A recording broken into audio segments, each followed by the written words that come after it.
In the month of December, I like numbers like 22, 23, 24, which is really bingo at my house, and even 25.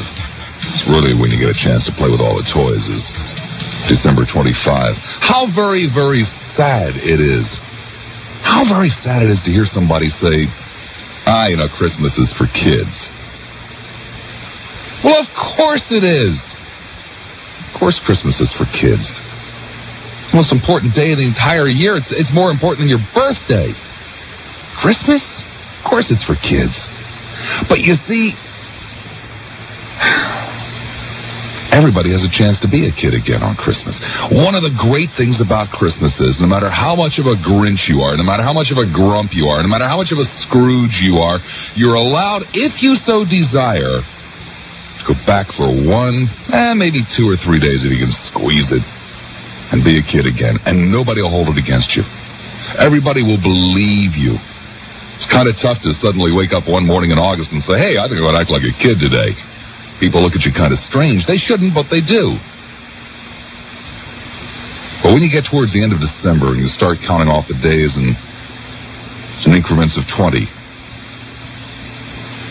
yeah, it's okay to be a kid again.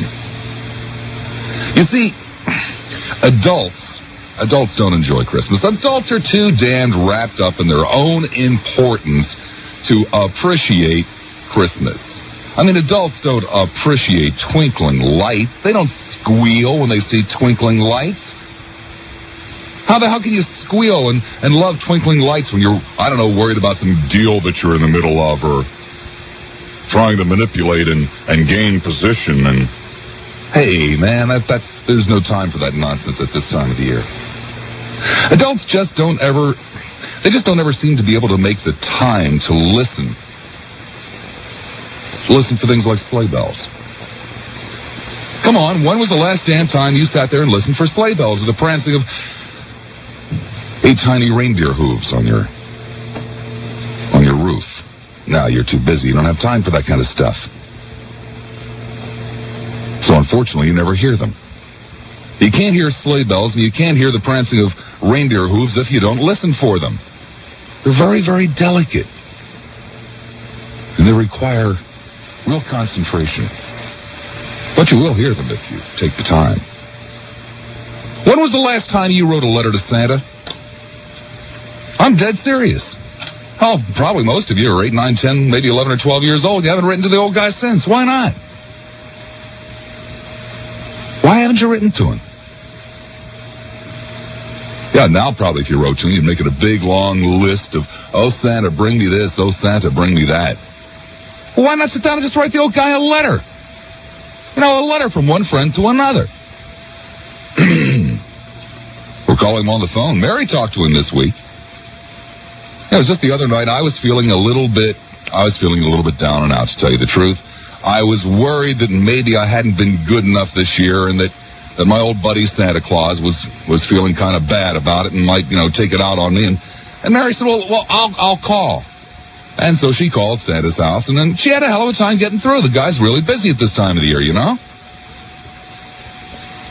Finishing touches on the toys, loading up the sleigh, et cetera, et cetera, et cetera. But she said, I'm calling because I want to talk to Santa about Bobby Lassiter. And yeah, he recognized my name right away. We've been old buddies for a long, long time. Santa and I go back a very long time. Now, some people think that it's silly to believe in Santa Claus. They point out that, well, you'll get your presents anyway, even if you don't. Well, maybe you will get them anyway, even if you don't. But what you don't get when you don't believe in Santa Claus is the joy of knowing that the presents are from him. For some strange reason, as you grow older, it just doesn't come as easy. You start to ask questions that are none of your damn business. You start looking into places that you shouldn't be looking into. And then you start questioning as to whether or not Santa Claus is real. Well, I admit that it wasn't always easy. I also admit that it doesn't always make sense that a man and his elves would go all over the world and go to all of that trouble.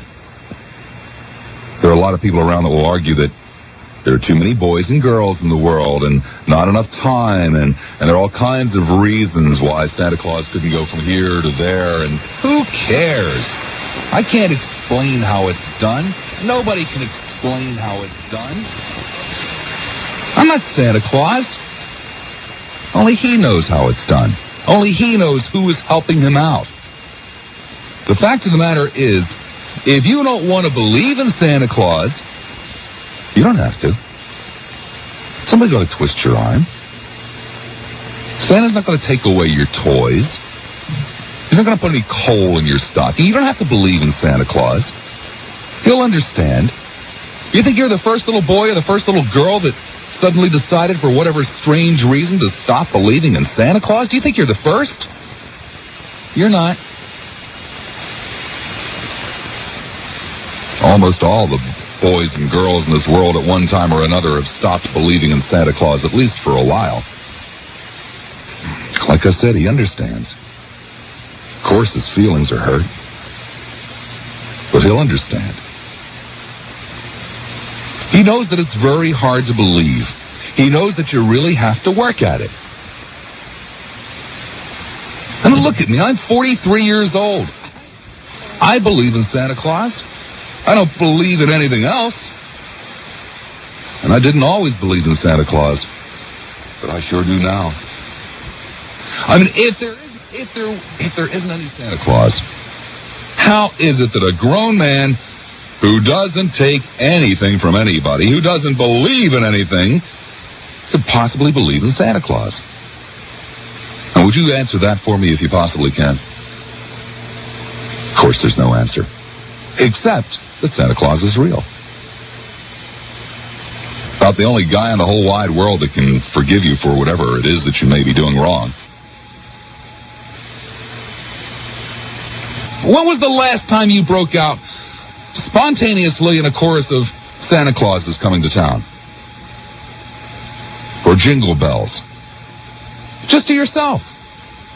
Not because there was some organized effort to sing Christmas carols going on. Just to yourself. You see, adults think of Christmas as a lot of hard work and a lot of expense and a lot of trouble. Oh, whoa, Christmas is for kids. That's the way adults look at Christmas. Only people who are literally out of touch with reality would think about the hard work and the expense and the trouble.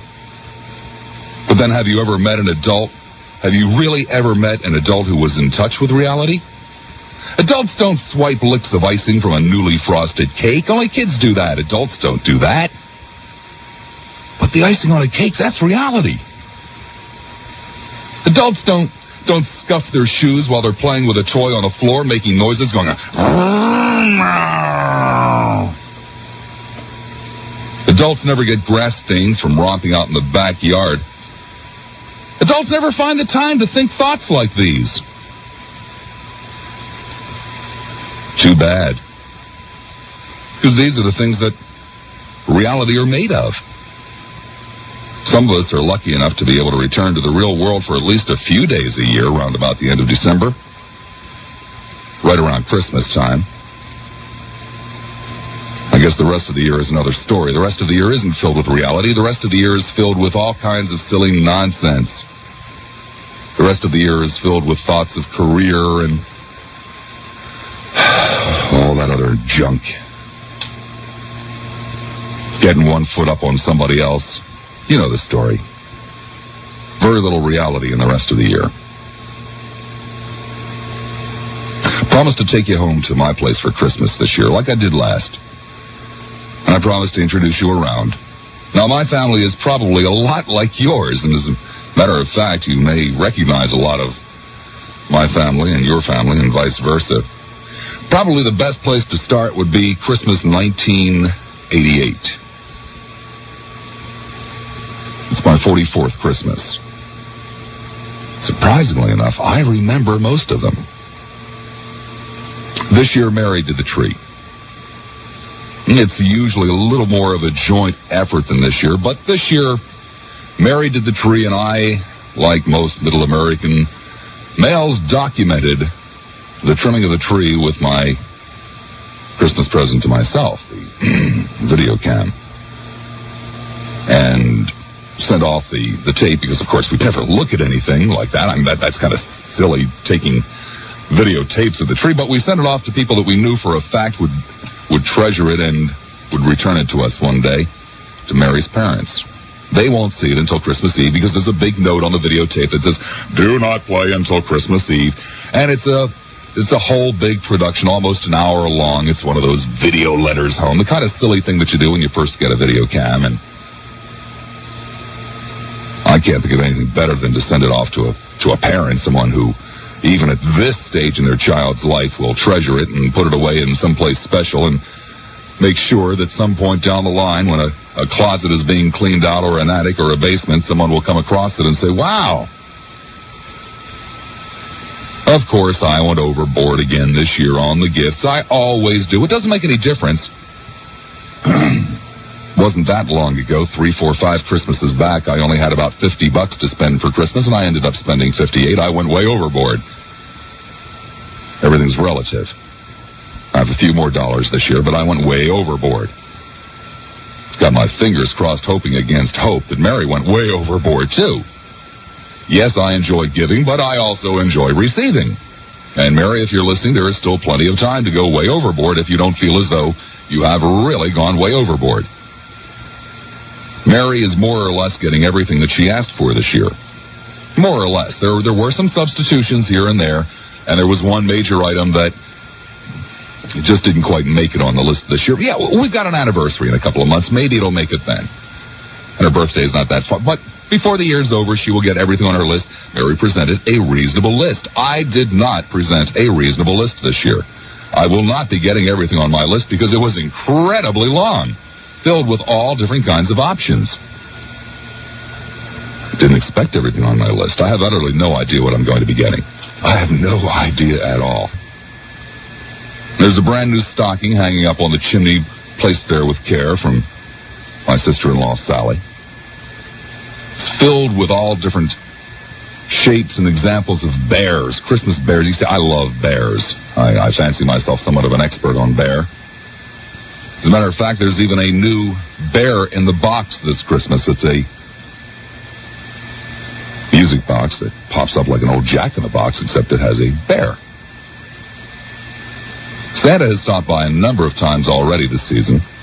Unfortunately, we keep missing him when we're together. I mean, just the other day, Mary came home from the grocery store, and she was coming in the front door as Santa was going out the back, and I was saying, "Bye, Santa, see you in a couple of..." And she came charging through the house, and just in time to miss Santa and the sleigh going up through the trees, and you could hear the bells, but you couldn't. And the same thing's happened when I've come in the house. And I missed Santa. I don't understand why he never is there when both Mary and I are there, but he's definitely been there several times already this year when I was alone, and several times when Mary was alone, and maybe next season, maybe next Christmas. We have already cheated at my place and opened up a couple of the presents. I have to admit it. We opened up the presents from Iowa, not the presents that we bought for each other. I got this really neat gumball machine that's already over by my computer on the desk. And so Christmas number 44 hasn't really happened yet, but it has already started. Probably the best place to start would be Christmas number 1. I don't really remember my first Christmas. I wish I did, but I don't. I was 86 days old. I was born September 30th, 1945. But my mom or my dad, I'm not really sure which, possibly both, or maybe somebody else, who knows, decided to document my first Christmas. And there is this professional 5x7 hand-colored photograph of this little baby that looks just like anybody else's little baby, sitting in a high chair next to a Christmas tree that is just covered with tinsel. And they tell me it's me. I don't see that photograph very often. I run into it maybe once every 2 or 3 or 4 or 5 years. It's kept in a box with a christening outfit. It was made for my mother's wedding dress, and there are some pictures in there of her wedding and 1 or 2 other very precious things, and the box doesn't get opened very often. But when it does, there's little Bobby. It says right on the back, "My Bobby, first Christmas, 1945. I don't really remember a great deal about Christmas until the age of 4. That would have been 1949. You see, I was an only child, and I was the child who was born right at the end of the Second World War to two families. My mother's side of the family were the Irish Catholics. My father's side of the family were the Eastern European Catholics. I was the first grandchild. I was the first nephew. I'm literally at the head of the baby boom. When everything was going to be great and grand and there would never be war again and everybody would be peaceful and prosperous forever and ever and ever more. And babies were a very special thing. There weren't an awful lot of babies born during the war. And it took a while for the real baby boom to kick in, and I was right there. I was the one that you bought presents for and spoiled. Loved it. It was a great time to be alive as a baby. I remember 1949. Oh, do I remember 1949. Christmas morning. It was a two-bedroom house on Maple Avenue, 128 Maple Avenue in a little town called Woodland, New Jersey. It was right in between Camden and Collingswood. It was a red brick row house. I had the back bedroom. The upstairs hall was not really much of a hall at all. It was just a little place barely big enough to turn around. The front of the house was the master bedroom. The back of the house was my bedroom and the bathroom. Now, I was a good kid, considering that I was spoiled viciously by all of my aunts and uncles. I was told that no matter what, when I woke up in the morning, I was not to go downstairs. And this particular day, when I went to sleep, it was really reinforced. No matter what, when you wake up tomorrow morning, you do not go downstairs by yourself, under the pain of death, I would imagine, said my mother as she put me to sleep that night. I couldn't quite understand why. She'd been in remarkably good spirits for weeks on end. It was the most extraordinary year of my life. One day, a couple of weeks before this morning that I'm about to speak of, I was playing in my room upstairs, and there was a knocking sound downstairs. My mother was downstairs ironing, but it was kind of like a hammer. And she called upstairs and she said, "Did you hear that?" And I said, "Yes, what? Yes, I heard it. I didn't do it." And she said, "Well, you better come down here. There's something very strange." And I went downstairs, and there was something called a Christmas stocking. Didn't look like anything you would wear, but it was kind of in the same basic shape, that was now tacked to one of the radiator covers. And we didn't have a chimney to tack your stocking to with care. And she said, "Well, Santa Claus must have been here." And I said, "Santa Claus?" I hadn't met Santa Claus yet. I was going to go a little bit later on in a week or so to meet Santa Claus. He was working over in Lit Brothers in Philadelphia, department store. And I said, "Santa Claus was here?" And she said, "Yes, he hung up the stocking. It must be for you. It says Bobby on it." And it was a day or two later. I was lying in bed one afternoon, just either starting or finishing my nap. I'm not really sure which. I mean, come now, it was almost 40 years ago. Give me a break. And my mother called upstairs again, and she said, "Did you hear that?" And I said, "Hear what?" And she said, "Shh, there it is again." She said, "The jingle bells, did you hear them?" I didn't. And a day or two later, while I was getting ready to go to sleep, and again laying in my darkened room, my mother came up and opened the door, and she said, "Did you hear that?" And I said, "What?" And she said, "Shh, there it is again. The jingle bells." And I said, I think I did. I've heard those damn bells every year since. I know I heard them. And some prancing of some hooves on the roof. I heard those too. I know I heard them. My mother wouldn't lie to me about something like that. And besides, I heard them. No question about it. A few days after that, perhaps the most important day in my life. Certainly one of the most terrifying. My grandmother took me on a public service bus from Camden, New Jersey to downtown Philadelphia, 8th and Market. You have never seen anything like this in your entire life. I had never seen anything like this in my entire life. There were these gigantic buildings. They must have been 400 and 500 stories tall. There were more people on the streets than I had ever seen in my life. There were trolley cars and subway cars and buses and regular cars and then she took me to see the guy that was to become a lifelong friend. His name was Santa Claus. He seemed to have one hell of a lot of friends. There were boys and girls just lined up, it seemed forever, to talk just for a few minutes with this man. I, of course, like most of them, was somewhat afraid. I'd never seen him before, and he didn't look like anybody I had ever encountered. He had this great big long white beard and this long white hair, and this was long before hippies. And he wore this red velvet suit with white fur trim, and he laughed a lot, and he had these shiny black boots on, and whew, what an imposing man. My grandmother told me that he knew me already.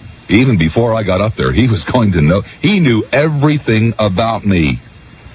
He knew when I was good. He knew when I was bad. He knew when I took my nap. He knew when I didn't. He knew when I drank my milk. He knew when I didn't. He knew when I complained about going to bed at night. He knew when I didn't. He knew it all. But she told me not to be afraid, that he was a kind man. He was a gentle man. He was a generous man. And that I would come to like him. Remember that picture I spoke of Bobby's first Christmas? There are 3 photographs that have survived with me these 43 years. Bobby's first Christmas,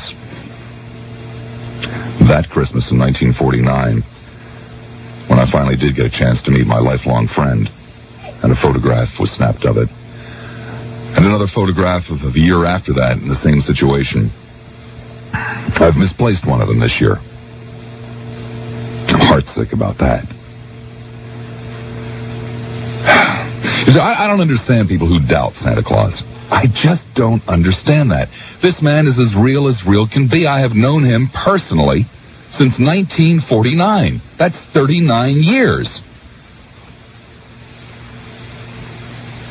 He has been my devoted friend for 39 years. He has never, ever let me down. And I've got the pictures to prove he's my friend.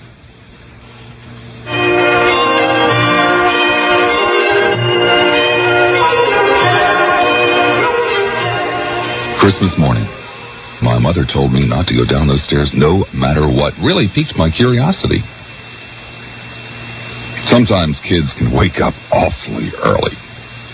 Well, I had been going these incredible weeks of stockings and jingle bells and sleighs and this new friend that I made over at Lit Brothers in Philadelphia. And so I was pretty anxious to what was going to be going on when I got up the next morning, and lo and behold, I woke up very early. And I was a very good boy. I went in and informed my parents that I was awake and ready to go downstairs. They informed me they were not awake and were not ready to go downstairs and that I was to wait. And my mother once more admonished me, do not go downstairs. Okay. She didn't say I couldn't look downstairs. So I laid down on the top step and stretched my little neck. And there was just this little itsy-bitsy corner, this little triangular corner between the steps and what was downstairs where the tree was. Oh, my God. I'd never seen anything like it. It was even better than Toyland. You see, there was my mother's sister, Kate, my mother's sister, Marie, my mother's brother, Jack, obviously my mother and my father, my father's sister, Irene, all of my father's buddies in the band, and all of my father's buddies who he worked with, and those buddies who he'd been in the Navy with, you know, when they were fighting to make the world safe for little kids, had all gotten together along with my grandparents on both sides and filled a room with toys like you can't believe. I mean, there were fire engines and horses and drums and games and balls and sporting equipment and on and on and on and on, and it just filled the entire living room. It was a dream come true. And all of these people were back home from the war now. They were all working. They all had jobs, and the only thing they didn't have was kids. I was the kid. Holy cow. And there was that rubber football from Uncle Jack and Aunt Marie. Oh, Aunt Marie gave me a lot of clothes. They were okay. It was unbelievable. I don't know how long I laid on the top of that step. Probably about 87 years, or at least it felt that way. And then when I got downstairs and I started going through all of those toys, there was something else I hadn't even noticed. It was this little miniature town. This little plastic town that had a railroad running round and round it. And a Christmas tree growing out of the middle of the town. And there was this little black box that would make the train go faster or slower. And my father showed me how it works. And there was this little crossing gate that went up and down as the train went by. And there were little cars. And it had been put together with such love. The roads were gravel. The lawns weren't painted on. They were put on with this little flaky green stuff that had to be carefully and placed down and spread out. I can't begin to imagine how long it would have taken. It was probably about a 6 by 8 foot platform. There was this little paper mountain that the train went into and kind of hid the bottom of the tree. Oh, what a day that was. What a day that was. It was one of the very few Christmas days that my grandparents came over to the house, my father's parents. May have been the only one as far as that goes. But I remember everybody sitting around the table except for me. I wasn't at the table yet. I was inside. You see, my father was a part-time musician, and he played in a band, and almost everybody in the band gave me a toy of whatever it was that they played. And everybody was starting to gather around the Christmas table for Christmas dinner, and I was in there playing. As a matter of fact, Joe Vickery was the drummer, and I was playing with Joe's gift. And I was finally separated from Joe's gift and brought to the table and had my Christmas dinner, and I remember it was very good. I've always liked Christmas dinner. I'm kind of fond of drumsticks, and I usually got the drumstick. Being the only kid and all that kind of stuff. I remember eating the dinner and going back into the living room to resume playing with the drum, but mysteriously it had disappeared. That was in 1949. This is 1988, 39 years later. I still haven't found that damn thing.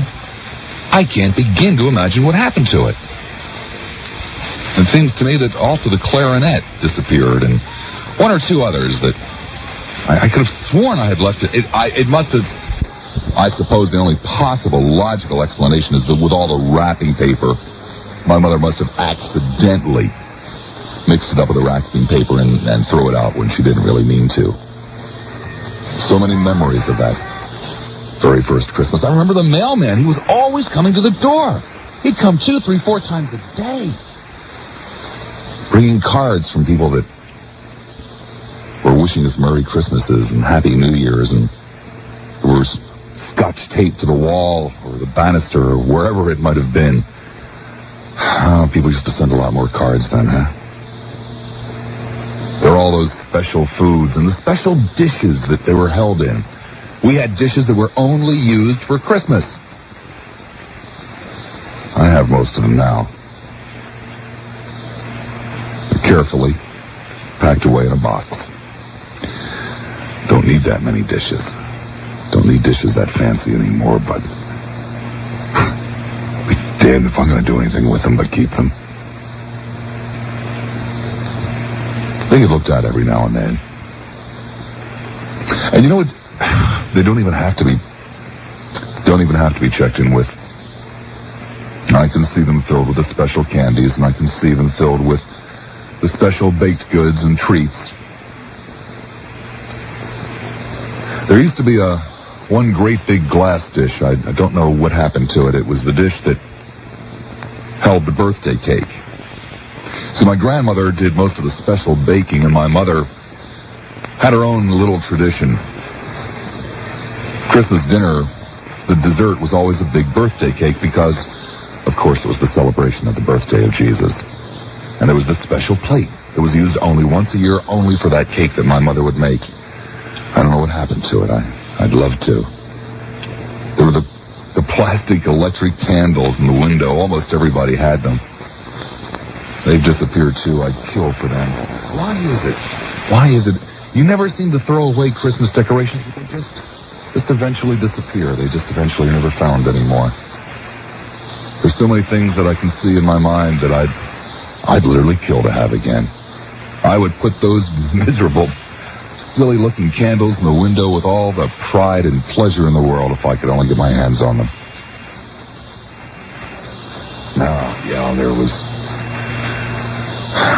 There were the ornaments that are in that picture that, Bobby's first Christmas. Whatever happened to them? You never throw that kind of stuff away. Never.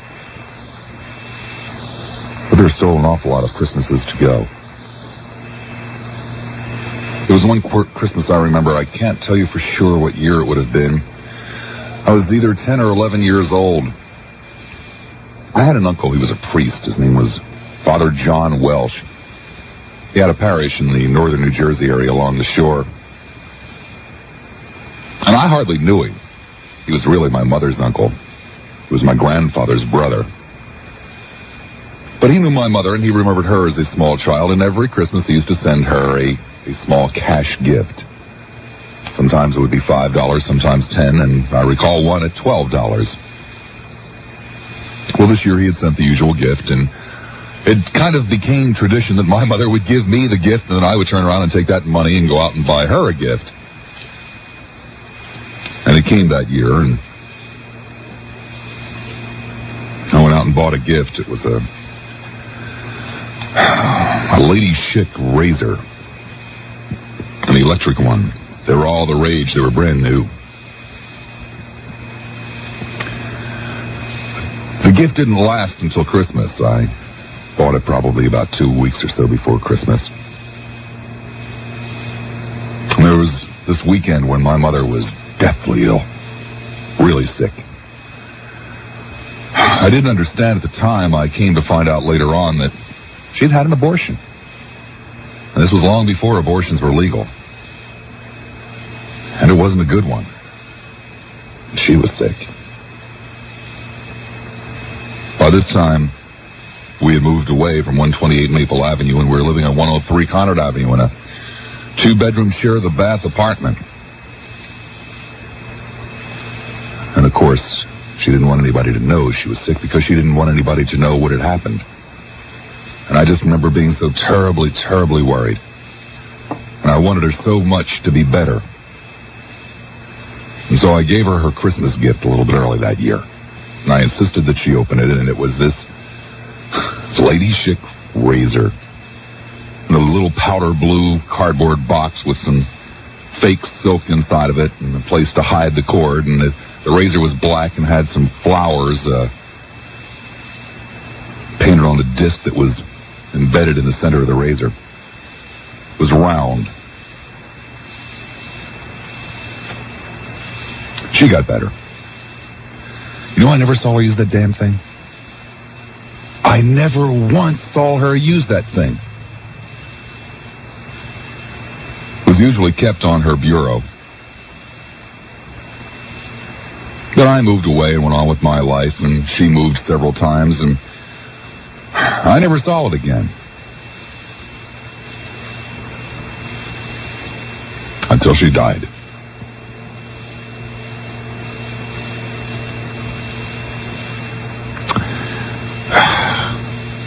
"26 years later, she's still at it."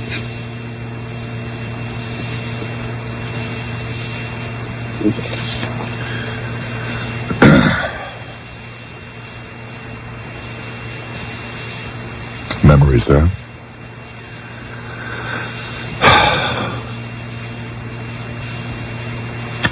Now, most memories of Christmas involve people. And there were an awful lot of people. There was Aunt Kate's family. Aunt Kate lived in Audubon. 441 West Graysbury Avenue, I'm pretty sure is the address. The house that Aunt Kate lived in was a house that, remember Father John, Uncle John, the priest? Well, he had bought that house for his mother and his brother, who turned out to be my grandfather, Uncle Mike to the kids, Grandpa to me.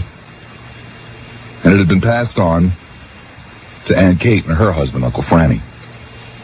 Family had been in that house a long, long, long time. It had been altered several times. It was a nice big house. It was one of those houses built around the turn of the century. It was a wooden frame house, 3 stories, great big full basement, on a good-sized lot. It was a pleasant house. Aunt Kate was an impeccable housekeeper, though no one ever saw her doing anything. Aunt Kate would get up at 4 and 5 o'clock in the morning and clean the house before anybody else got up. They'd get up, breakfast would be on the table, Aunt Kate would be all dressed with her makeup on, and she'd sit there for the rest of the day and not do a damn thing except watch television. But her house was always spotless. It didn't make any difference when you went to see her. As long as it wasn't, I guess, about 4 o'clock in the morning, then you would have probably caught Aunt Kate with a messy house cleaning it. Now, Aunt Kate had 5 kids who survived. Aunt Kate and Uncle Franny were very good Catholics, even though Aunt Kate was not a good broodmare. She kept losing them left and right. But 5 of them survived. There was Eileen. Eileen was 2 years younger than me. She was the second child born in the family. Eileen was an incredibly talented young woman. She was also an incredibly beautiful young woman with one minor problem. She had a horrible birthmark on the left side of her face. Horrible. It made her very shy and withdrawn. She would try very hard to hide the birthmark with her hair, but was almost to the point where to do that she had to comb her hairs so that half of it would have come over to her nose, which made her look all the more ridiculous. But she was a very, very talented young woman. Loved to draw. Even at the age of 5 and 6 and 7 years old, Eileen would be sitting in a corner drawing. There was Michael. Michael was the most angelic-looking boy you can begin to imagine. He was 2 years younger than Eileen. Michael ended up in jail. He sure looked good. Oh, what an angel. There was his brother Richard, who was a year younger than Michael. Michael was a small, frail boy. Richard was a big boy with a deep, husky voice, again, even as a small child. There was Jimmy, 2 years younger than Richard. Jimmy looked a lot like Michael. I lost track of Jimmy when he went into the Army. I don't know if he followed in his brother Michael's footsteps. He was also a very angelic-looking boy. And there was Rosemary, the baby. It was quite a household. We would spend most of our Christmases, as I was growing up, Christmas days would be spent over at Aunt Kate's. Grandpop Welsh, my mother's father, lived there too.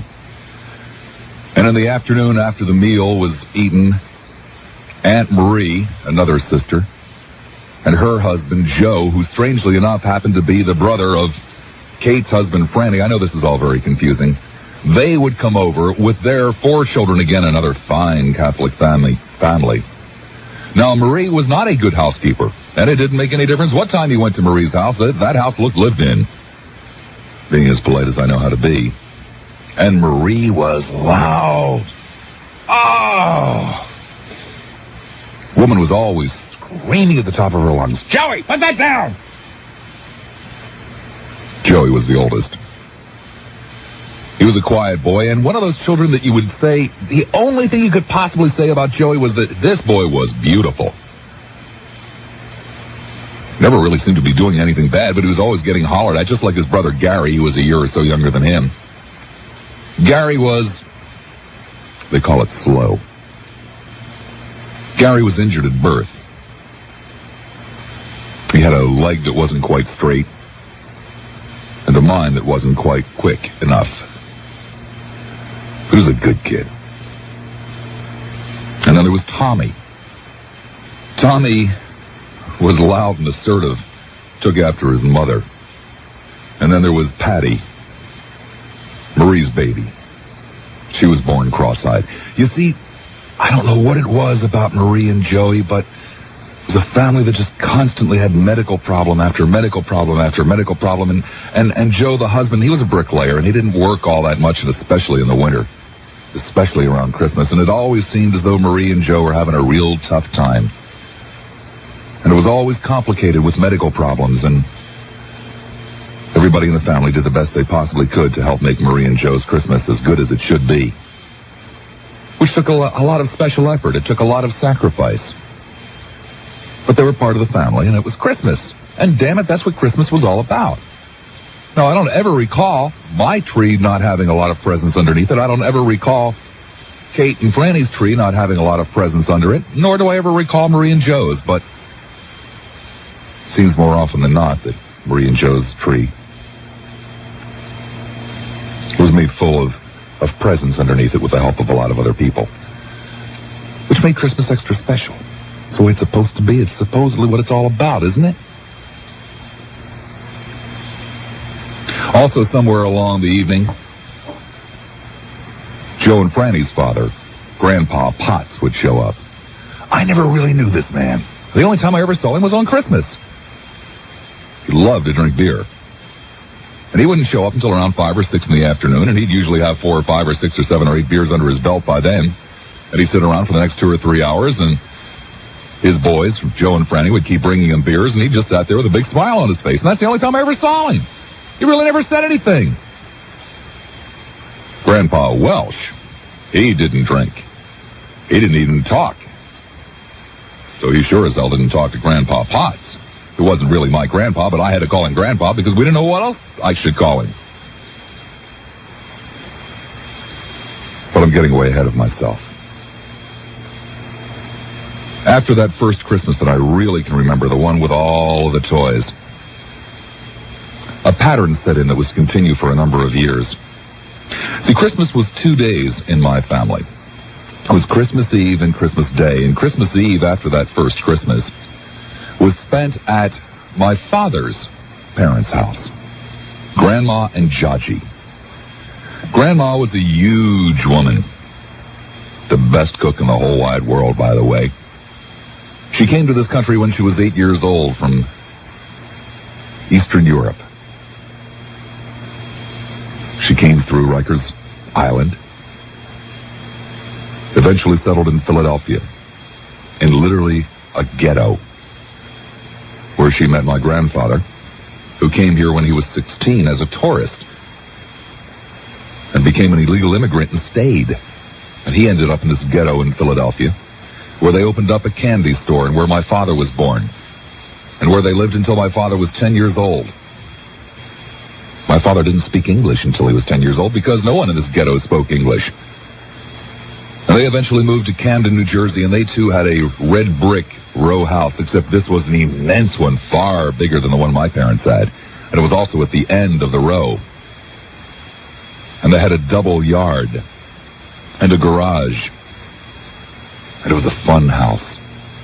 It was built like houses used to be built. There was a formal parlor, then kind of a living room, a great big dining room, and then finally the kitchen, all in a straight row. There were 3 bedrooms upstairs, and a rather extraordinary thing, as I recall, 2 bathrooms. But there was something even more extraordinary. Downstairs in the basement, my grandfather, who was a carpenter and a paper hanger and a real do-it-yourselfer, had turned the basement into a bar. It looked just like a commercial bar, with a draft for the beer and the lights and the whole bit. And it was fun to play down there. Oh, you could get down there and play for hour after hour after hour. I loved that house, and I loved that house extra special much on Christmas Eve. On Christmas Eve, that house just danced with lights and music and those special dishes I talked about, filled with special candies and special baked goods. And in the living room, there was a tree. My grandparents were the first people I ever knew who had an artificial Christmas tree. This was back, I guess, in 1950. A 6-foot, rather dumb-looking artificial Christmas tree, but the rest of the house, every room, even the bedrooms, were decorated with Christmas decorations. But the most special room was the dining room. They had this very, very large, hand-carved, almost medieval-looking dining room set. Gigantic, with a crystal chandelier hanging from the ceiling. Now, these were working-class people. These were blue-collar people. These were immigrants.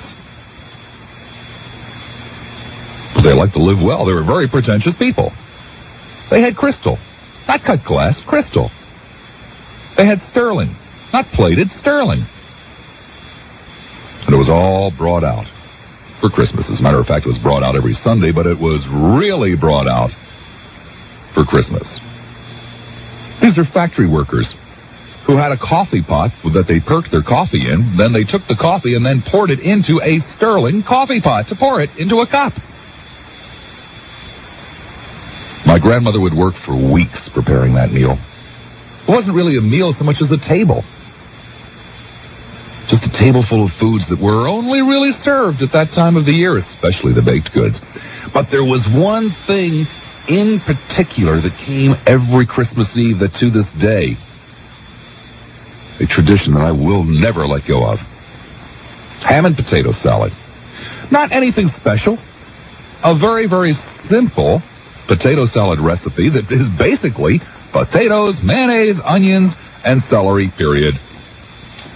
And a Polish ham, a Polish canned ham that wasn't even always warm.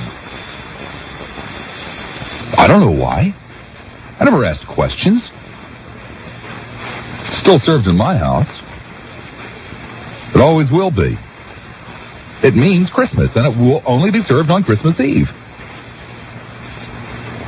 Georgie, my grandfather, Georgie is kind of like saying Gramps, I guess. Would properly be said, I think it's Jadek if I were trying to say grandfather, but Georgie's kind of a kid's way of saying Gramps. Georgie only had one leg. He had lost one right after I was born. Had a wild accent. Here's a man from Eastern Europe, but he had an Italian accent because the man who taught him to speak English in this country was an Italian. And he looked just like Anwar Sadat. Honest. He probably wasn't the best dad in the world. Probably wasn't the best grandfather in the world. He was a very quiet man. He rarely spoke. He had 2 children. My father, Henry, and his sister, Irene. Now, Irene was absolutely a classic first-generation American. Always trying to be a social climber. My father, a very handsome man, was a classic, hard-working dad. Always had a couple of jobs going. Never had any hobbies, never had any interests, never watched the television. All he wanted to do was work and pay the bills. And Christmas Eve was spent with that side of the family for a number of years when I was a small boy. They had a magical house, as I've already told you about. They also had a magical yard. I would find it very tacky now, but they had a lot of those cement things in their yard, a lot of those poured cement ducks and geese and bird baths. Just loved to play out there, even in the cold of a Christmas Eve. Christmas Day was spent at home at 128 Maple Avenue. Things would change, though. In 1954, my parents separated, eventually to divorce, a very unpleasant divorce. There would be no more Christmas Eves at my grandmother's house at 928 Morton Avenue, or Morton Street in Camden. There would be no more of those tables with all the sterling and all the crystal. No more chandeliers. Grandpop Welsh spent all of his time and energy and his money in a campaign that went on year-round that culminated around Christmas. A campaign of paying for and distributing and getting people to put up posters saying, "Put Christ back in Christmas." It's literally what he spent his year doing. I can't ever remember getting a toy or any kind of a gift from Grandpop Welsh. You'd always get a card with a $5 bill in it. But he never bought anything for anyone. There was never anything personal from him. But he was Grandpop, and we loved him. His kids weren't quite as enthusiastic about him as his grandchildren were. He was a religious fanatic. There's just no other way to put it. That's all he lived for, was his religion. He was a cold, uncommunicative man. But he was Grandpop. And he would at least be there smiling on Christmas Day. You see, Aunt Kate and Uncle Franny and Grandpop Welsh and that side of the family, they were anything but what the other side of the family were. They were very, very plain, simple, humble people and probably had more money. Where my father's side of the family were very complex, very not prestigious, but very, pretentious people with the linen and all the other stuff I told you about. Well, Christmas at Aunt Kate's after the divorce and separation was a madhouse. There were all of these kids. I was an only child, but I found it rather interesting, to tell you the truth. All those toys, all the commotion. On Christmas Day, there would be a minimum of 10 children in this relatively small house, along with all of the adults. There was a problem. Aunt Kate didn't want her children to know about divorce. So I had to lie about where my father was, and every year Aunt Kate would call me aside and say, "Bobby, you know that the boys," I don't know why she never referred to Eileen and her sister Rosemary, but the boys don't know about Aunt Betty and Uncle Henry, my mom and dad. And I have told them that your father is a cowboy, and he's out rounding up Indians, because they can understand that, and I would appreciate it if you would go along with the story. Years later, I would resent Aunt Kate for that very, very much. I don't quite understand why she didn't want her children to live in the real world, and I don't understand why I had to lie to my cousins. But other than that, the Christmases were good. Aunt Kate was a pretty fair cook, thank you. She wasn't a fancy cook like I remember my grandmother. At least her food wasn't presented in a real fancy way. Everybody laughed about Aunt Kate's gravy. It looked awful. I mean, it was this yellowish, gravy. But my God, it was good. It was the best turkey gravy I've ever had. And even though you almost had to, control yourself as you were ladling it on, your potatoes and your turkey and whatever else you wanted to ladle it on, boy, when it came time to eat it. Now, Aunt Kate, who I told you we never saw cleaning house, never ate either. I don't know how many meals I had in that house. She always sat at the table, but she never ate. I've never seen this woman eat. Uncle Franny always carved the turkey. To this day, am very envious of him. I can't carve a turkey. But he always seemed to carve it just perfectly, just as much as was needed. Never any more, never any less, and it always worked out perfect. One Christmas in particular, I remember the boys got one of those road racing sets. God, how I loved that. I loved going over to their house. They had a lot more toys than I did because they were younger than me.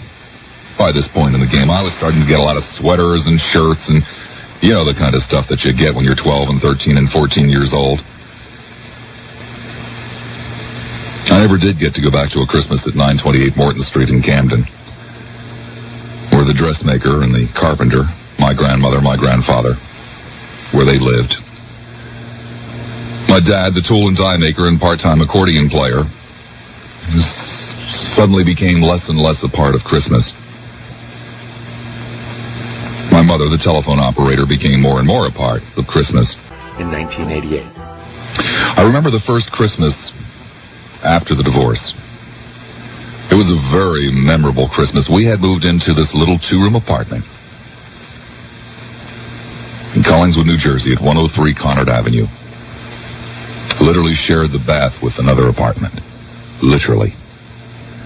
Slept in the living room, ate in the kitchen, and shared the bath. The living room was a room not as big as the studio I'm sitting in, perhaps at best 12 by 12, if that big, and it may have been more like 10 by 12. And in there were two Castro convertibles that were used for sitting on in the daytime and sleeping on at night. But there would always be a gigantic live Christmas tree that was placed right in between the two Castro convertibles, meaning that the Christmas tree would basically be dangling over your bed, especially as the season wore on. And that first Christmas, there was this big tree shoved into this tiny little room, and it was the last Christmas that my father would really be part of. The divorce was not final yet. It had been a very unpleasant affair. And each parent asked me what I wanted for Christmas. Well, I was a very practical child. I'm a somewhat practical man, but a very practical child. And I understood that there was a lot of grief and aggravation and well, just an awful lot going on at Christmas time, and especially this Christmas. That Christmas, as the case may be. So I sat down with catalogs, and I made up a list of exactly what I wanted, precisely how much it cost, exactly what the catalog number was, precisely what the shipping charges would be, and presented it to my parents. Well, my parents didn't speak to each other, so I gave one to my father and one to my mother. I only assumed that, well, I didn't assume what would happen. Christmas Eve came, my father came over to the house. It was the first time I'd seen he and my mother together in quite some time. Very, very strained. Very strained. And it came time to open the presents so that both parents could see. Well, my father went out and he brought in the presents, and my mother already had her presents around the tree. And it was decided that they would alternate back and forth, back and forth. The first present I opened up was a hook and ladder fire truck. A model of a La France hook and ladder fire truck. It was about 4 feet long. It cost a fortune back then. The front tires rotated with a steering wheel, and the ladder extended. It was absolutely everything I had ever wanted. It was precisely what I had asked for. It really helps, kids, if you give the catalog number and tell them where it can be found. It really does help. It was my father's present. The look on my mother's face was unbelievable. The second present I opened up was from my mother. It was a blue plastic Buick convertible. It's what I wanted. The headlights turned on, and the trunk opened up, and the doors opened, and it was kind of futuristic. It was supposed to be like a 1960 type Buick. This, of course, being the early 1950s. The look on my father's face was worse than the look on my mother's a few moments ago. There also was a chemistry set. There also was a plastic stagecoach. These were the main items. And I was about to find out that I had 2 of each. That both parents, fools that they were, did not talk to each other, but took the Christmas lists, which were identical, and went out and bought 2 of each. I thought it was the greatest Christmas ever. I still do think it was the greatest Christmas ever. I can't begin to imagine what happened to that damn fire truck, or those fire trucks as the case may be, because that gave me almost a fire department. Unfortunately, okay, so it was 2 hook and ladder trucks, but hey, I had my own fire department. It was great. Serves them right. Unfortunately, in years to come, they were much more intelligent. Much more intelligent, and did manage to check lists, but they also, of course, admonished me not to give the other the exact same list.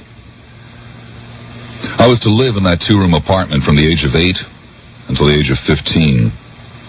There were many, many interesting Christmases that would take place in that room. None quite so interesting as that first one, but there would be presents that I will remember for the rest of my life. That first English racer. It was a bicycle. I don't think they call them English racers anymore.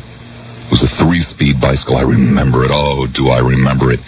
It was about 2 weeks after Christmas to cause me a great deal of grief and aggravation when I ran into a car and broke my ankle and couldn't ride the bike until the following spring, and the bike was never quite the same, but nonetheless, that day that English racer showed up in that week or two afterwards when I rode it with such pride. Oh, what a very, very, very special Christmas.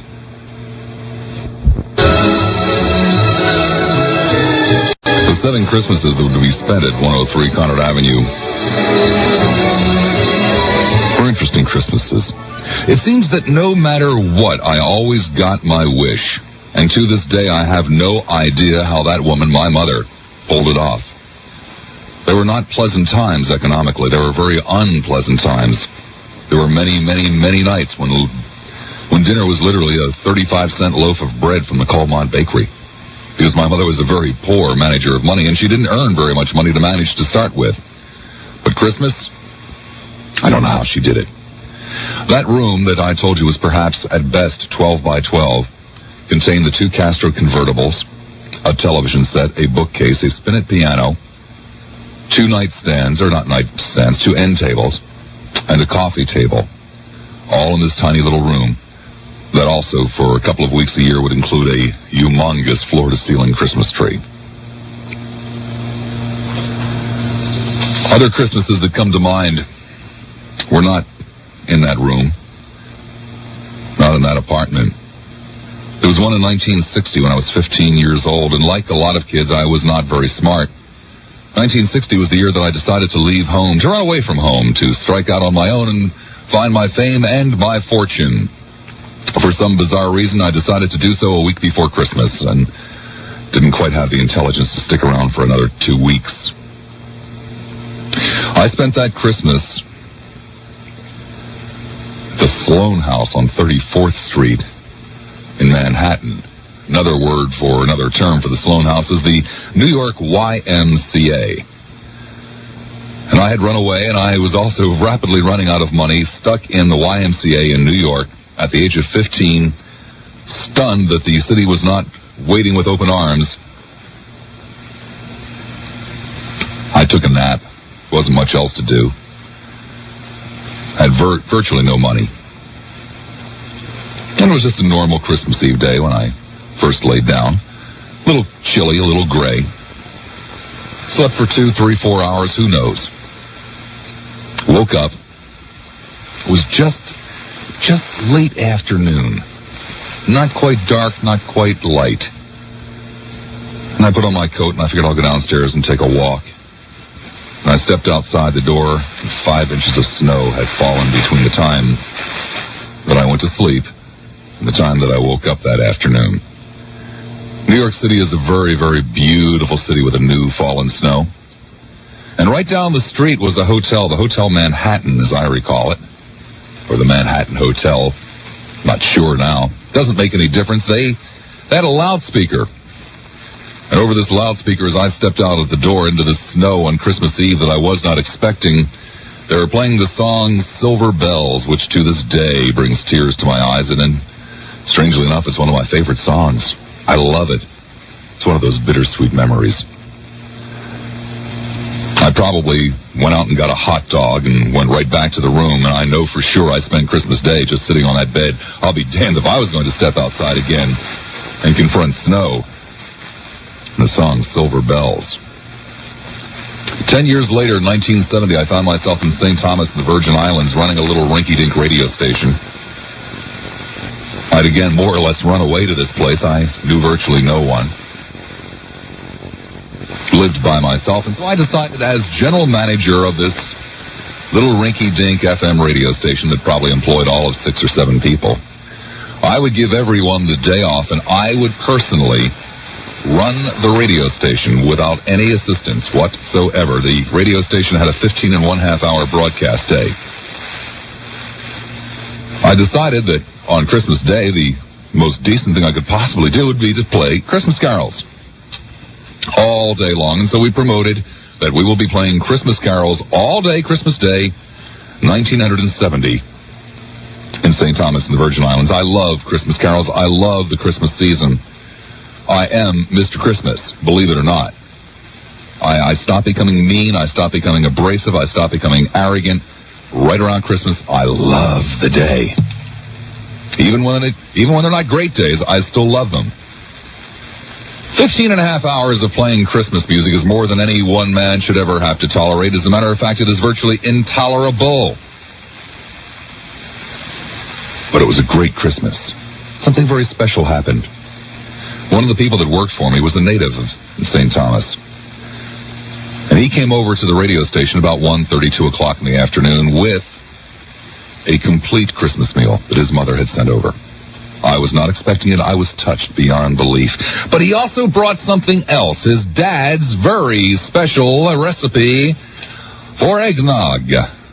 I had not eaten all day, and I foolishly drank the eggnog first before I ate, becoming completely and totally drunk, sitting there alone by myself in the radio station, playing songs such as Silver Bells, bringing back marvelous memories of a Christmas day alone in New York City at the YMCA, as well as the others, the Jingle Bells. I'll be home for Christmas.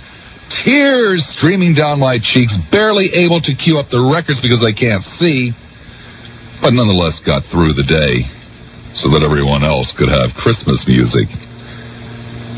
My life is a series of ups and downs. 2 years later, in 1972, was to come another very, very memorable Christmas. This time I was running a radio station in Utica, New York again.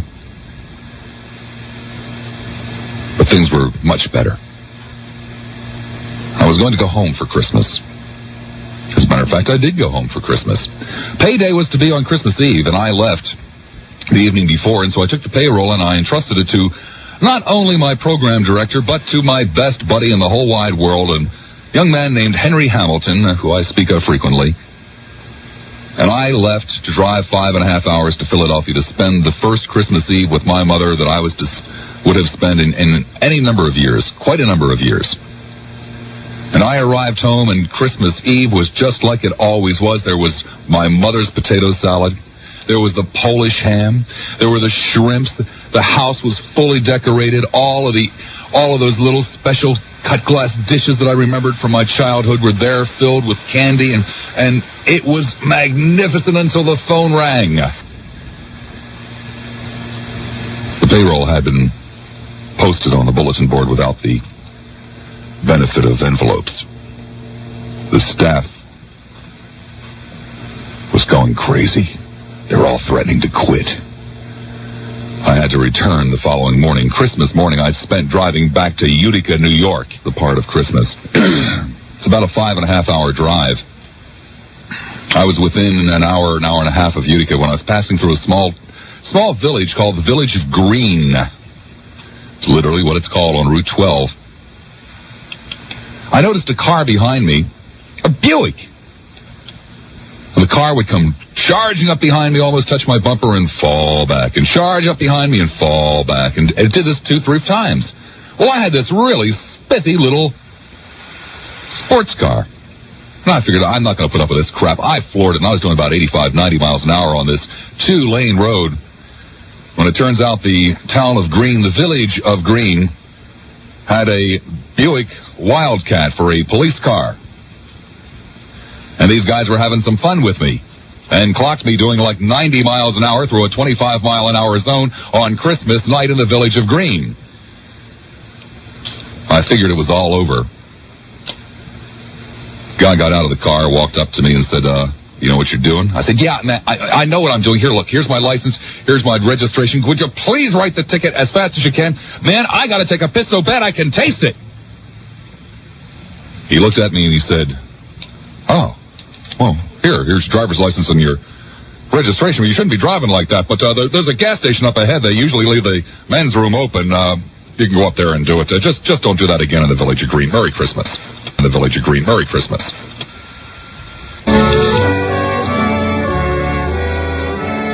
I remember remember Christmas Eve and the day before, 1981. I was living in Florida. I had just moved here, and, well, it was a lot of things happened that Christmas. You see, my first wife was a very simple, sweet young woman who thought that Christmas was a great time to give people things like new socks and gloves and long underwear and maybe a new snow shovel, that kind of thing. I, of course, always thought that Christmas was the time when you went out and spent outrageously on luxury items that a person would never buy. And I remember all those Christmases with Laura sitting there opening up presents, and she'd be squealing, "Oh, wow, this is really a neat new thing." And I'd open up my new scarf and say, "Oh, wow, this is really a..." Well, in 1981, I decided to put an end to this. And I sat down with this very practical woman, and I said, "Look, Laura, I was going to spend $350, $400 on you this Christmas. That's what I think you should have spent on me. So I'll tell you what I'm going to do. You go buy what you want for Christmas within that budget. I'll go buy what I want." And she said, "Oh, okay."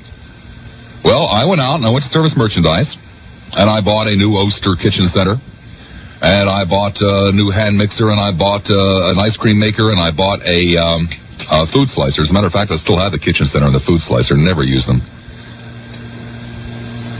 And she bought herself clothing, I guess. I don't really even remember. Kind of a weird Christmas, but there was something else even a little more weird about that Christmas. My mother invited herself for Christmas. My mother didn't have any money, so whatever she wanted to do, I had to pay for. I went to great lengths to keep my mother, very successfully too, to keep my mother from knowing how I was doing financially. She never knew when it was a disaster. She never knew when it was a windfall. And she never asked. Most of the time, my mother didn't even know if I worked, or if I worked, where I worked.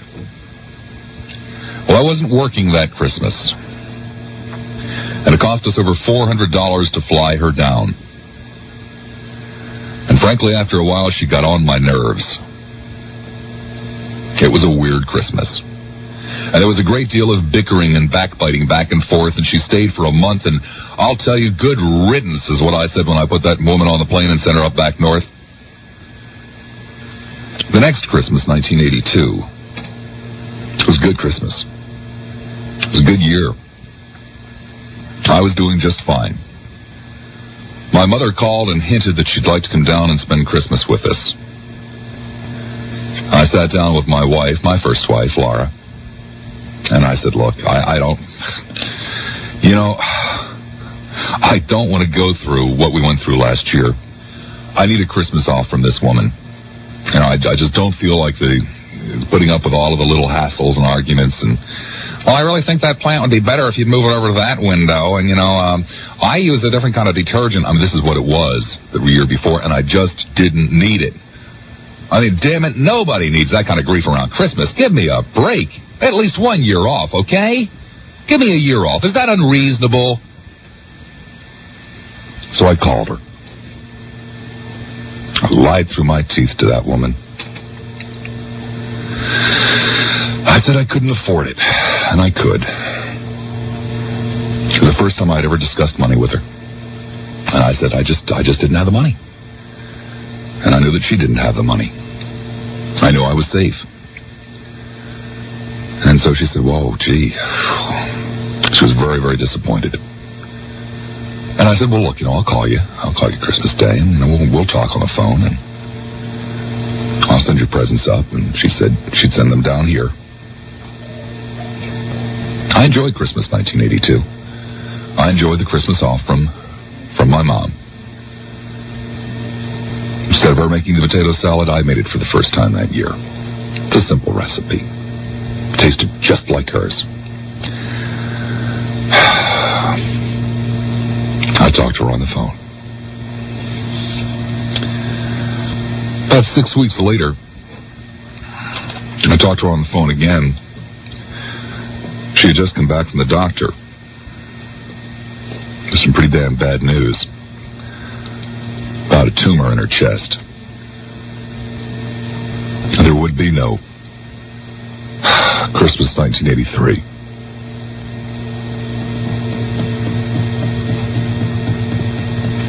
I didn't know.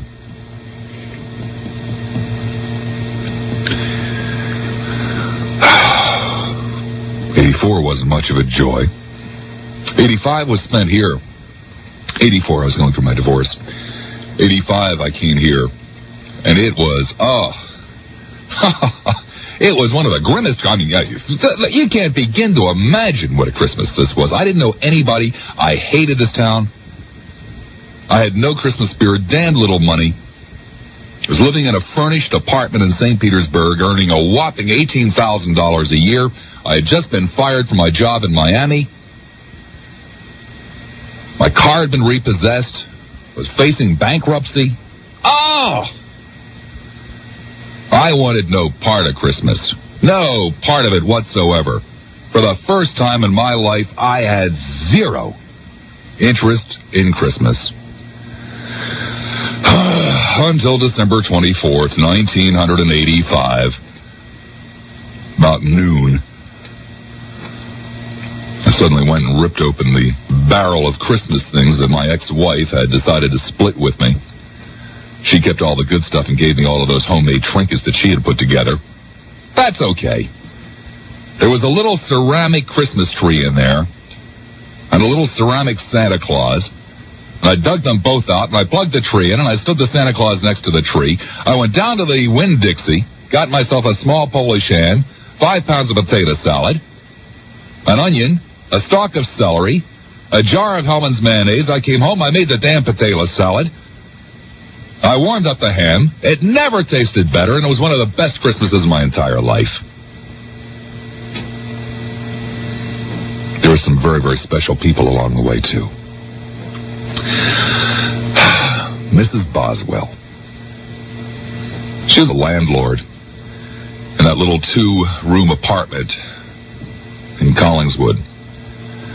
She was also the owner of a gift shop in Collingswood. The corner of Haddon Avenue and Collins Avenue. Boswell's Gifts. She was a nice lady. She and my mother had a lot in common. They both had only children. Both were sons. Both relatively close together in age. Relatively. Mrs. Boswell had been a divorced mother. She was now remarried, but she knew what it was like. And she was very, very kind and considerate and understanding. She would let my mother fall 4 and 5 months behind in the rent. Never really threatened to put her out in the street. She'd give her some grief about it, but hell, somebody had to give her some grief about it. And I told you about my Uncle John, the priest, who used to send the money that my mother would turn over to me. Well, every Christmas, I would go up to Mrs. Boswell's gift store, and Mrs. Boswell would casually ask me how much money I had to spend, and I would, as an innocent child would do, I'd dig in my pocket and I'd pull out the $10 bill or the $15 or the $12 or whatever it was that year. And Mrs. Boswell would nod. And there was a strange thing about Boswell's gift shop. Nothing was marked. Nothing. That I can remember anyway. Or if it was, I wasn't smart enough to read the prices. There might have been a code. But if so, as far as I'm concerned, there were no prices. And Mrs. Boswell would say, well, why don't you pick out some nice things for your mother for Christmas and bring them up here to the counter and we'll settle up. And every year I would do that. And it never made any difference. No matter what I picked out, no matter how many things I picked out. When Mrs. Boswell got finished with her little sales pad there, adding it up and writing it down and calculating the tax and calculating this and the other stuff, it would always come out to just about exactly what I had. If I had $10, it would probably be $9.95. If I had 12, it was $11.57. Never made any difference. There was always just enough. And sometimes Mrs. Boswell would say, well, gee, this is very lovely. I think your mother will like that so much. Let me also recommend this. You have enough money left over, and Mrs. Boswell might recommend something else for my mother. When I turned 15, we moved away from that apartment, and I never saw Mrs. Boswell again. Soon I moved away myself from the area, and I came back one year, and Boswell's Gifts was gone. I was going to stop in and say, thanks, Mrs. Boswell. I'm grown now. I'm an adult. I'm a man. I understand what you were doing. I didn't understand then. What you did was fantastic. And I thought I'd lost track of Mrs. Boswell, and She was probably in her 50s when I was not yet 12. I thought, well, probably something happened to Mrs. Boswell, and she's probably not around anymore, but damned, what a hell of a lady. What a lady that would do something like that year in and year out, because she understood. Okay, it didn't cost her that much money, but that's besides the point. People just don't do that kind of stuff. They ought to, but they don't.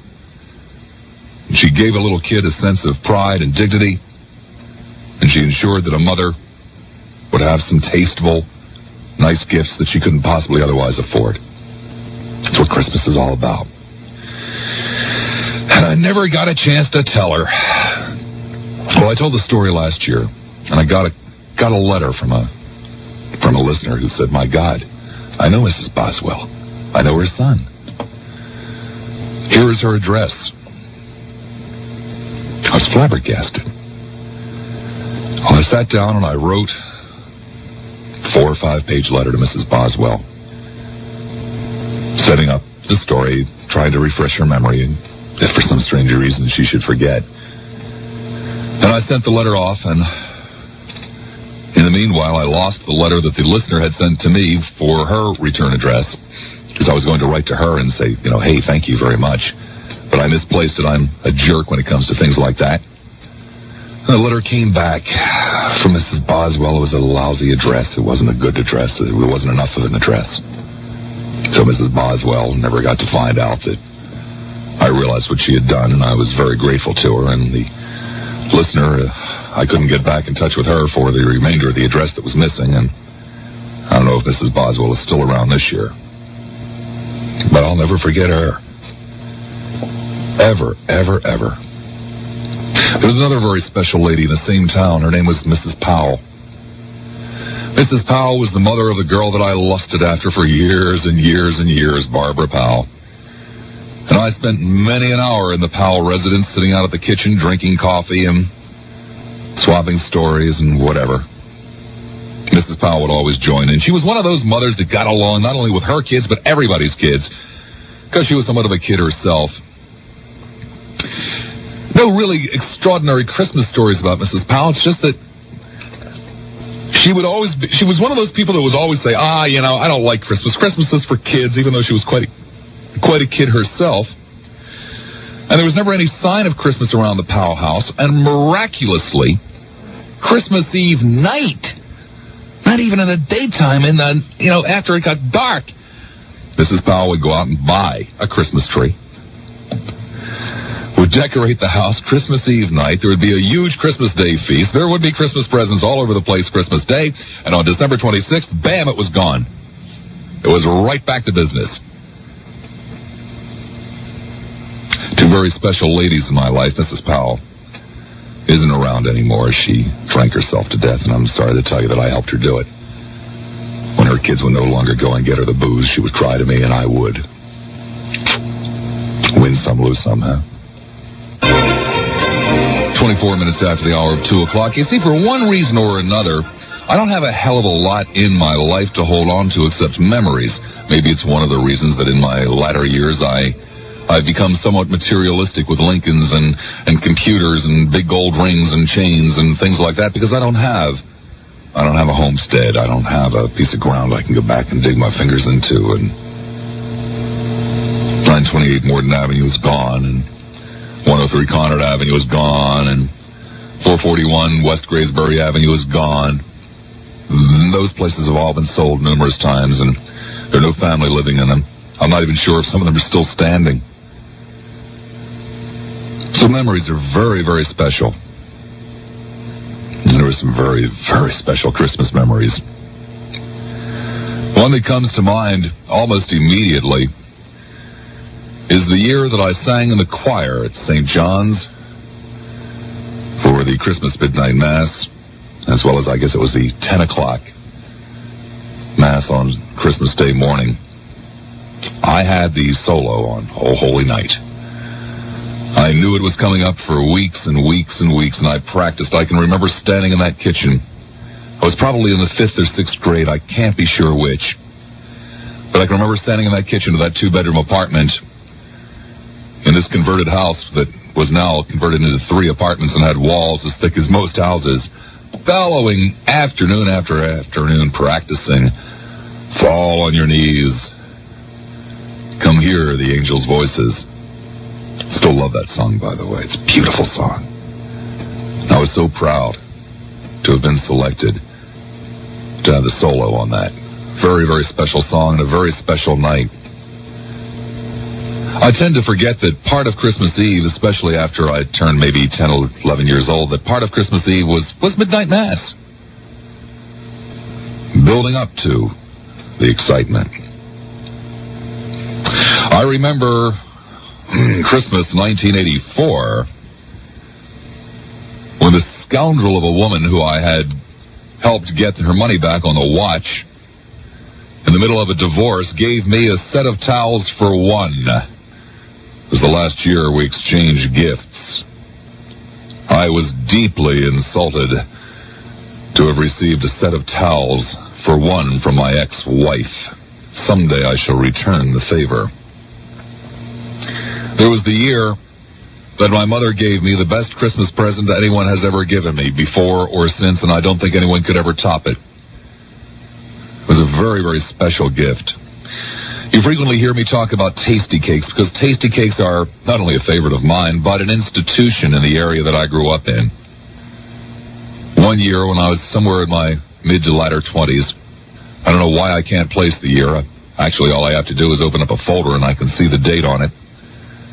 But that year, my mother gave me one share of Tasty Cake stock. It cost less than $20. I think it was something like $18.50 at the time. And it was the most marvelous gift. It was the most thoughtful gift. It was the most kind, the most loving, the most creative gift that anyone had ever given me, and no one has topped it, and I don't think it can be topped.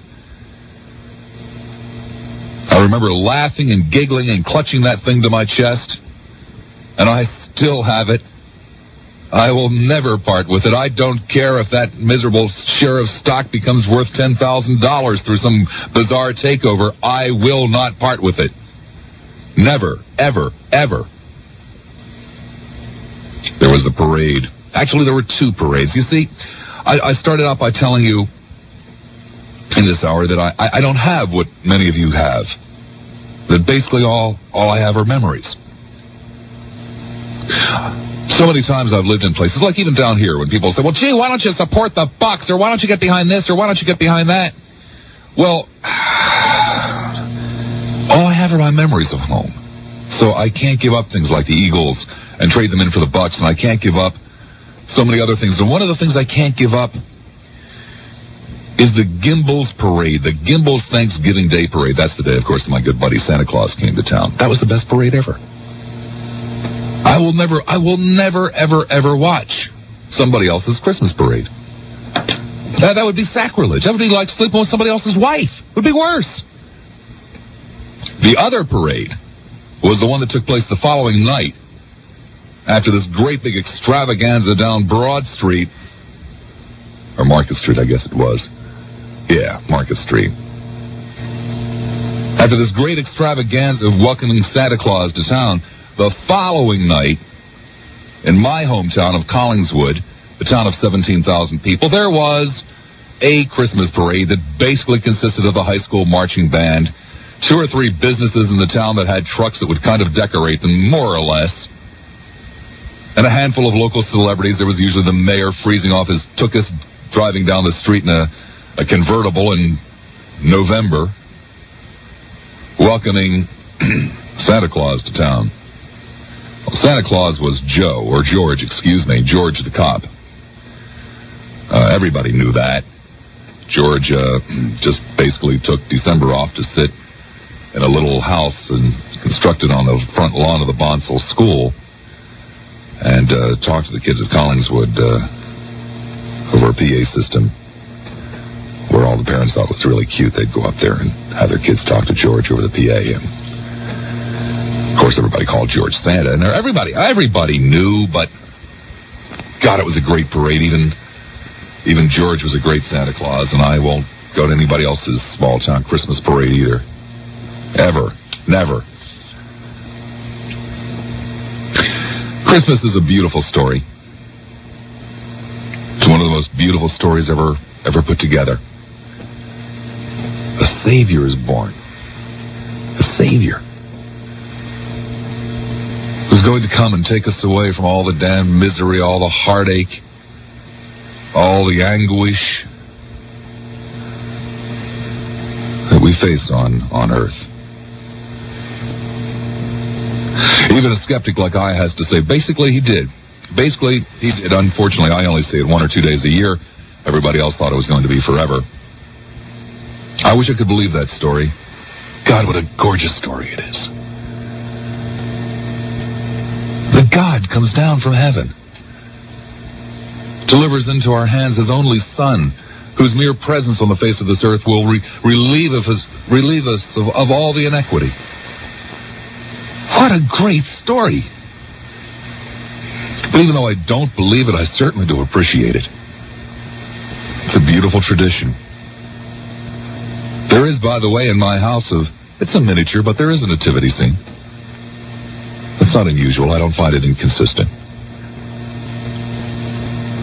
And tomorrow I will have very vivid memories of the birthday cake that my mother used to make for Jesus, the Jesus birthday cake, complete with candles. And I, of course, was always asked to blow out the candles because Jesus wasn't there in person to do so, only in spirit. And I'd kill to know what happened to that little manger and the little baby Jesus that would sit on top of that cake every year. They've disappeared too. I can't begin to imagine anybody throwing them out. I would never throw them out. I'll tell you this much, if I had that manger, if I had that baby Jesus, I'd bake a cake. It's tradition. I love tradition.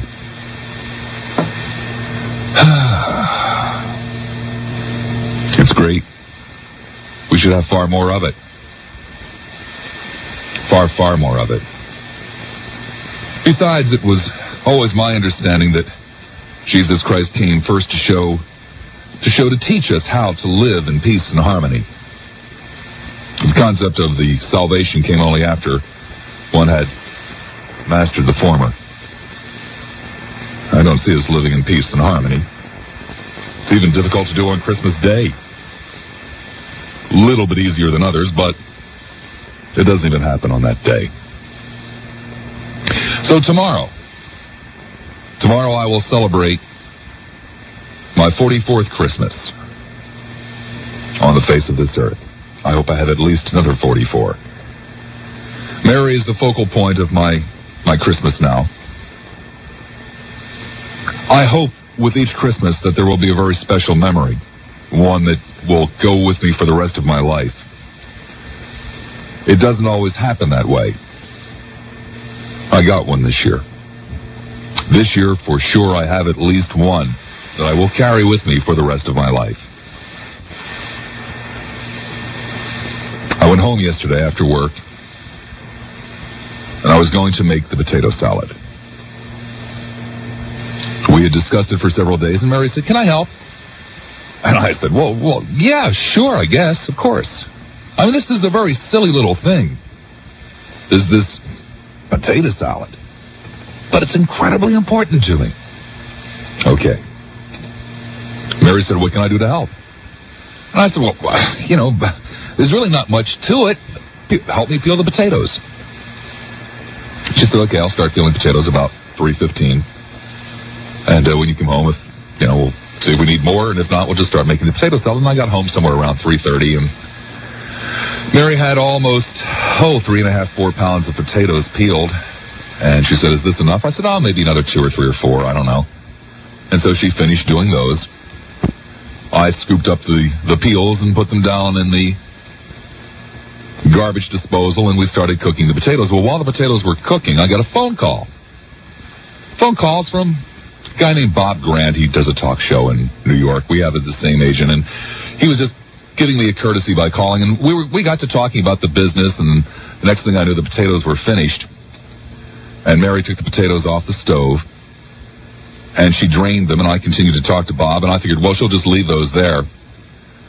Because we'd never totally discussed the secret recipe. You see, the secret to this potato salad is that you put the mayonnaise on just exactly as soon as you finish draining the potatoes. While they're still really hot, the potatoes just suck in the mayonnaise, and you don't really see any mayonnaise. You can just taste it. That's the secret to the potato salad, okay? Well, I'm on the telephone. Mary drains the potatoes, and the next thing I know, she's filling the pot with cold water. My heart literally sunk. I'm telling you the truth. I haven't even told her this yet. And I'm talking on the phone with a man who frankly could be somewhat influential in my life. I wasn't about to scream in his ear, "No! No!" which is what I wanted to do. I figured, well, there's always next year. Now, the conversation continued on, and Mary kind of gestured to me, and she said, "Can I put the mayonnaise and the chopped onion and the chopped celery in?" And I shook my head yes, and she did. And the conversation continued on, and she mixed it up, and frankly, she finished the potato salad. This is a once-a-year meal. The conversation ended, and I walked over, and she asked me if I wanted to sample it. I said, sure. I mean, you can't really mess up potato salad. It tasted just like my mom's. It was fantastic. I mean, that's the way it's supposed to taste. It wasn't made exactly the same way, but that's okay. It was just as good as my mom's. It was just as good as my grandmother's. It was just as good as I ever made. Damn, what a special Christmas. Now there's somebody else in the family who has the secret, who has the touch. That potato salad's going to taste better than ever. It's going to be the best potato salad ever. Mary made it this time. God, what more could you ask for? So the 44th Christmas coming up. Now, you may think that a lot of the Christmases I talked to you about were rather sad occasions. They weren't. Oh, one or two of them are somewhat of a drag at the moment. But they've all accumulated together to make each succeeding Christmas a little bit better than the one before it. And if there is another bad Christmas headed my way, and there probably is, I now have the memories of all the great ones, and the knowledge that the one after that will probably be a heck of a lot better, or probably be the best one ever. Because that's what Christmas is all about, the memories, the good memories, the bittersweet ones, the sad memories. And tomorrow, round about this time, things will be really, really heating up at my house. I will leave this radio station in about 20 minutes. All of the shopping is done. It's been done for over 2 weeks. I'm flabbergasted. I'm one of those people that used to shop on Christmas Eve. I'm just getting a little bit too old to be running around the mall with buckets of sweat pouring out of my head at 5:45 when I still haven't bought anything and I don't know what I'm going to buy. I will never go through that again. I used to enjoy it, but I guess it's the heart. It just won't take it anymore. The tree is up. It is the best tree ever. It is a beautiful tree. The decorations are around the house. They are the best decorations ever. Many of them Mary made. She's much better at it than the first one. Much better at it. There are no great fears this year. Last year, there was a big silver package that I spoke of over in the corner that I hoped against hope would set Mary's heart to dancing. I was wrong. It didn't. It was an impulse buy, something I thought she'd want. And, well, it was kind of what she wanted, but it wasn't exactly what she wanted. It would be kind of like, I love cameras, but I like a certain kind of camera. And if you bought me a brand X, it just isn't quite the same as the one I would want. That's kind of like what I did last year. But this year, I stuck pretty much to the list. There are no impulsive. Well, okay, there's one impulsive buy, but it's just not that important to me. I mean, the one in the silver package last year, that was kind of important, and we just won't make that mistake again. There's only one impulsive buy, and it's just no big deal. In about 25, 26 hours, we shall start opening the presents after, of course, we consume the best potato salad ever, along with the best Polish ham ever, and Mary has promised a surprise or two of her own for Christmas Eve dinner tomorrow. And we shall open the presents, each and every one of them selected with love, selected with care. You can ask for no more than that. We'll sit in front of the fireplace and probably crack open a bottle of wine. And I doubt very much I will leave that house before next Monday. I doubt very much I will just basically close the door and celebrate with the woman I love so very, very much. A quiet Christmas, which is the best kind of Christmas as far as I'm concerned. But yet, it's not going to be that quiet. Because I'm bringing with me 43 years of Christmas. 43 years of memories. And Mary will be bringing with her not quite as many. And they will all blend together. And her Christmases will become mine, and mine will become hers, and we are now starting to have several our Christmases. And even though it will be just the two of us, there will be some very, very special guests. Some from Mary's side of the family, some from mine. Some people who, adults, grown-ups, won't quite understand. There'll be some kids I went to school with there. There'll be some cousins. There'll be some people I used to work with.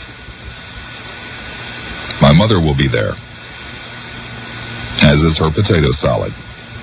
My grandmother will be there. My Jaji will be there. They will be dressed in their Sunday best. My dad will even be there. Hoping against hope that there won't be any duplicates in the presents this year. I don't think there will be. I don't think he has anything to worry about this year. They'll all be there. Each and every one of them. They will be there this year. They will be there next year. They will be there every year. They're very, very special invited guests. Okay, so they'll be there only in spirit. It's almost as good. It's almost as good. And somewhere Aunt Kate will be working in her spotless kitchen in her spotless house, putting out that great big turkey dinner that she won't touch a morsel of. That horrible-looking, pukey, brown gravy will be served at the table. And it will taste just great. It's the best gravy you've ever tasted in your entire life. And that'll be served somewhere this weekend. And Uncle Franny will carve that bird to absolute perfection. And all the kids will be around the table. And they'll let me play with all their toys. And a little bit later on in the afternoon, Aunt Marie and Uncle Joe will show up, and Aunt Marie will be bellowing, and she'll have her 4 kids in tow, and somewhere we'll all sit around and smile at each other and exchange season's greetings. And somewhere out there, I don't know where for sure, but somewhere there's going to be a kid who's going to get a very special bicycle. That'll happen all over again. And when it does, I'm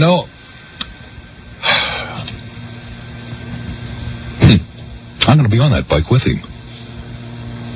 I'm going to take that first ride with that kid on that bike. And somewhere there's a kid who's going to get a great big long hook and ladder fire truck.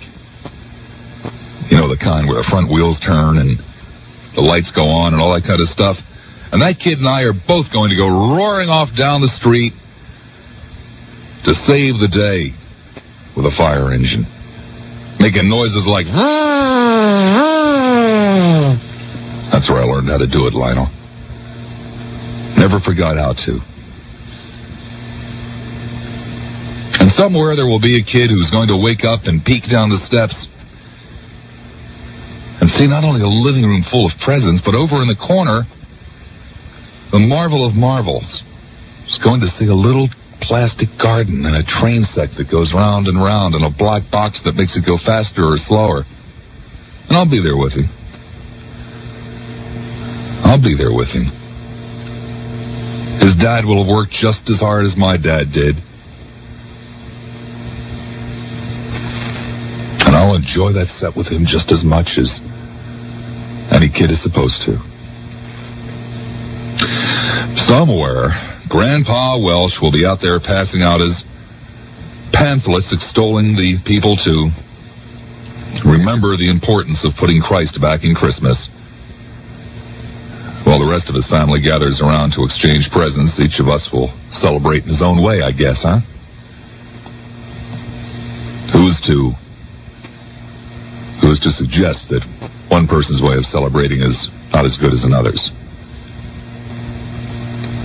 The turkey will indeed be plump and delicious as always. And I'm going to have my drumstick again this year. As always.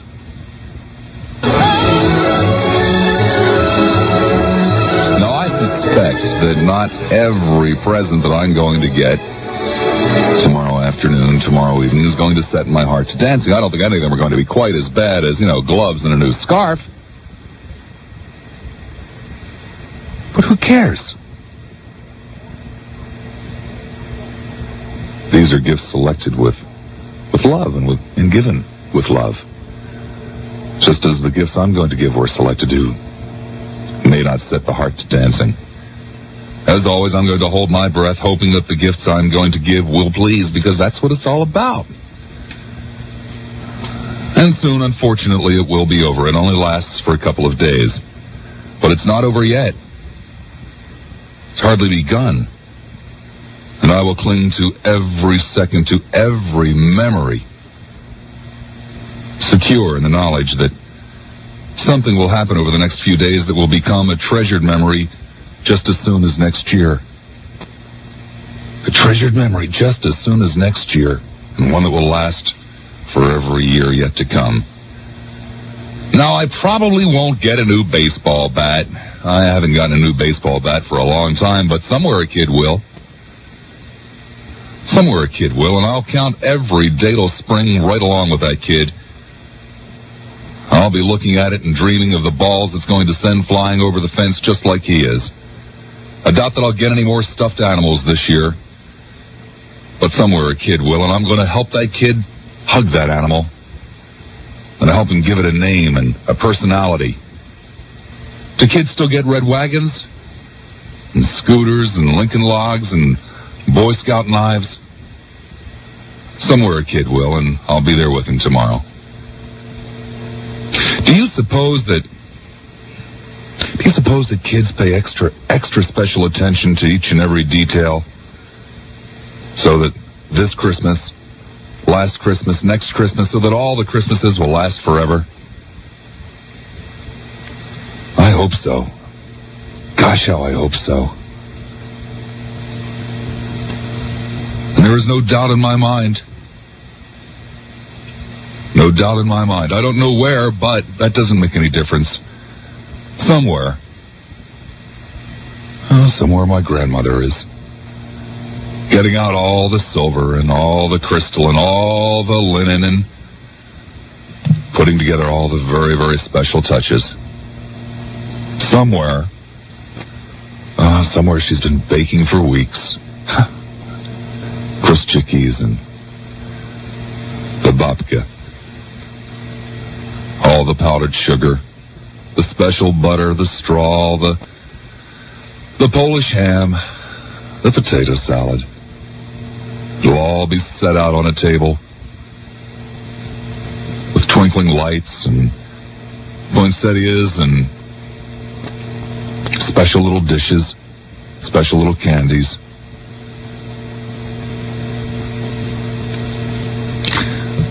No doubt in my mind, somewhere, my Jaji is sitting down in his big, overstuffed great chair, his favorite chair.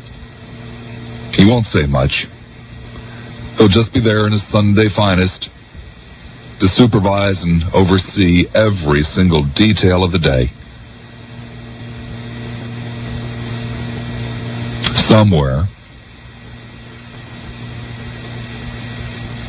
my dad is planning out on a piece of paper exactly where the roads are going to go in that little miniature garden and what angle the paper mountain will come in at and where the little plastic houses will go. So that tomorrow night after I've gone to bed,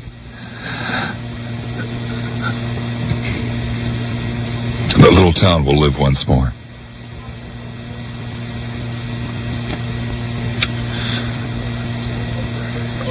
And somewhere,